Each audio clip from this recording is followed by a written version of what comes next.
இலக்கை நோக்கி டுவர்ட் த கோல். இந்த நிகழ்ச்சிக்கு உங்களை அன்புடன் வரவேற்கிறோம். Praise the Lord. ஆண்டவராக இயேசுவின் இனிய நாமத்தில் உங்கள் எல்லாருக்கும் அன்பின் வாழ்த்துக்கள். 42ஆம் சங்கீதம் 2ஆம் வசனம். என் ஆத்துமா தேவன் மேல், ஜீவனுள்ள தேவன் மேலேயே தாகமா இருக்கிறது. நான் எப்பொழுது தேவனுடைய சந்நிதியில் வந்து நிற்பேன். தாவீதினுடைய ஏக்கம். அவனுடைய ஆத்துமா தேவன் மேல், அந்த ஆண்டவர் அவன் எப்படி வர்ணிக்கிறான் பாருங்க. ஜீவனுள்ள தேவன் மேல் தாகமா. அவன் பாருங்க, சூழ்நிலை நிமித்தம் காடுகளிலும் வனாந்தரங்களிலும் மலைகளிலும் பள்ளத்தாக்குகளிலும் கெபிகளிலும் குகைகளிலும் ஒளித்து கொண்டிருக்கிறான். தன்னுடைய ஜீவனை காப்பாற்ற ஓடி ஒளிய வேண்டிய ஒரு சூழ்நிலை. ஆனா அவனுக்குள்ள ஒரு ஏக்கத்தை பார்த்தீங்கன்னா, எப்போ தேவனுடைய சந்நிதிக்கு நான் வருவேன். அவன் வருவதற்கு சாதகமான சூழ்நிலை இல்லை, வாய்ப்புகள் இல்லை, வழிகளே இல்லை. அது அவனுக்கு ஆபத்தானது, அது அவனுடைய உயிருக்கே ஆபத்து.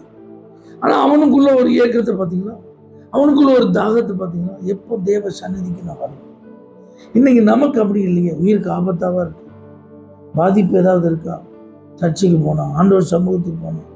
ஒரு சிலருக்கு இருக்கலாம், வீட்டுக்கு தெரியாம தான் சர்ச்சைக்கு போக வேண்டியது இருக்கு. ஏன்னா இயேசுவை நான் சொந்த ரட்சகரை ஏற்றுக்கொண்டது என் குடும்பத்தாருக்கு என்ன செய்ய தெரியாது. தெரிஞ்சா கண்டிப்பா அது ஒரு பெரிய பிரச்சனை. ஆனா பெரும்பாலான அப்படி இல்லையே. நமக்கெல்லாம் நல்ல சுதந்திரம் இருக்க, விடுதலை இருக்க. அந்த விடுதலை இருந்து சுதந்திரம் இருந்தும் நீங்க ஆண்டவர் மேல உள்ள அந்த வாஞ்சி, அந்த ஜீவனுள்ள தேவன் மேல் இருக்கிற தாகத்தை நீங்க வெளிப்படுத்த, எப்போ ஆலயத்துக்கு போவேன், எப்போ ஆராதனைக்கு நான் போவேன், அந்த ஆராதனை துவங்குவதற்கு முன்பே நான் போய் அந்த பிரசனத்தை அனுபவிக்கணும், அவர் சமூகத்துல காத்திருக்கணும்னு எப்போ நம்முடைய உள்ளம் ஏங்க போகிறது.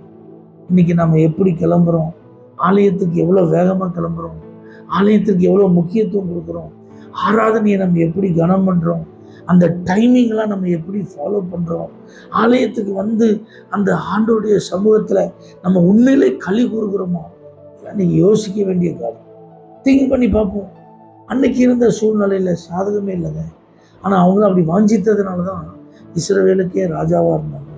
தேவன் அவர்களோடு பேசினார், வாக்குத்தத்தங்களை கொடுத்தா, சத்துருக்களின் கையில இருந்தெல்லாம் தப்பு பண்ணினா, அவங்களை தீர்க்காயுசோட வாழ உதவி செய்யும்.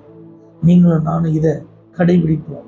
ஜீவனுள்ள தேவனுடைய சமூகத்துல, அந்த ஆலயத்துல எப்போ நான் வந்து நிற்பேன்னு சொல்லி ஏங்கிக் கொண்டே இருப்போம். அது நமக்கு ஆசீர்வாதமாய் மாறும்.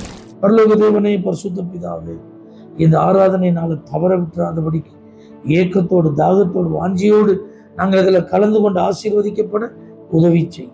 இயேசுவின் நாமத்தில் பிதாவே, ஆமென். For prayer contact Pastor J. J. Kumar, El Shaddai Ministries, 9500252586, Surandai.